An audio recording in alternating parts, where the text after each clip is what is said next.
Penemuan Injil Barnabas. Beberapa waktu lalu ada sebuah kabar di Turki yang menyebutkan jika ada Injil yang ditulis langsung oleh murid Nabi Isa atau Yesus, yaitu Barnabas. Kabar ini tentu saja langsung membuat orang di seluruh dunia berbondong-bondong menuju Turki untuk melihat keaslian dari kabar tersebut. Oleh karena itu, pemerintah Turki membatasi akses orang terhadap kitab umat Kristen tersebut dan hanya segelintir orang yang bisa melihatnya secara langsung. Dalam hal ini, Dinas Intelijen Turki pun ikut terlibat dan mereka mengawasi siapa-siapa yang bisa mengakses kitab dan memantau perkembangan penerjemahannya. Namun setelah beberapa lama, akhirnya kitab misterius itu pun muncul di berbagai media internasional dengan nama Injil Barnabas. Dikatakan jika Injil ini ditulis di atas kulit hewan yang berwarna coklat kehitaman yang berusia sekitar 1500 tahun Masehi. Selain itu, penulisnya juga menggunakan tinta dari emas dan bahasa Aramaik, yakni bahasa yang diperkirakan merupakan bahasa dari Ibu Yesus Kristus. Otoritas Turki akhirnya memindahkan kitab tersebut dari brankas ke Museum Etnografi di Ankara. Dalam hal ini, Menteri Kebudayaan dan Pariwisata Turki mengatakan jika Injil Barnabas lebih sejalan dengan ajaran Islam ketimbang 4 Injil lainnya, yaitu Matius, Markus, Lukas, dan Yohanes. Tentang tokoh Yesus Kristus sendiri, di dalam Injil ini digambarkan sebagai manusia biasa, bukan Tuhan.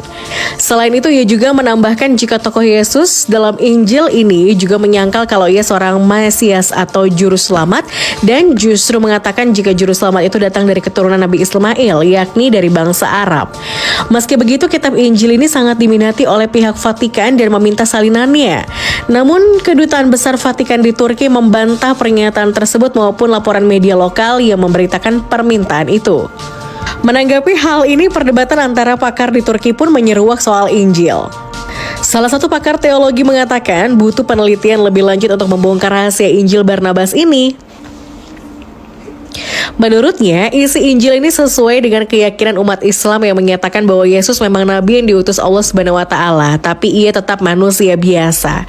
Selain itu, Injil ini juga menolak konsep Trinitas dan peristiwa penyaliban Yesus di Bukit Golgota. Namun, seorang pendeta Kristen Protestan meragukan keabsahan Injil ini dengan alasan yang cukup kuat.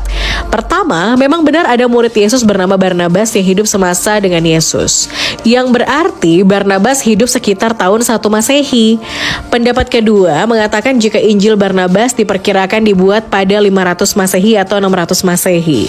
Dengan demikian, tidak mungkin Injil milik pemerintah Turki itu ditulis oleh Barnabas dan hanya ditulis oleh murid Barnabas.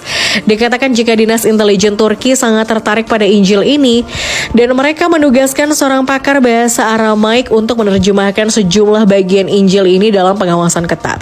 Namun sang pakar bahasa Aramaik mengungkapkan kepada wartawan jika ia telah menerjemahkan Injil tersebut sehingga militer dan intelijen Turki menghentikan proyek penerjemahannya.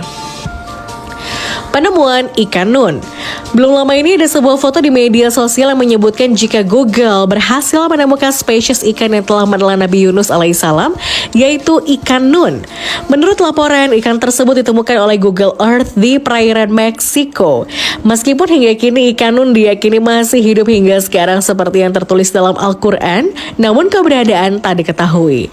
Saat itu pengguna Google Earth dibuat ketakutan setelah menemukan apa yang tampak seperti seekor paus sangat panjang dan sangat besar dalam citra satelit di lepas pantai California. Makhluk tersebut terlihat di dekat Rocky Point, California di pantai barat Amerika Serikat. Diperkirakan makhluk laut tersebut memiliki tinggi sekitar 10 meter, melebihi ukuran paus dewasa.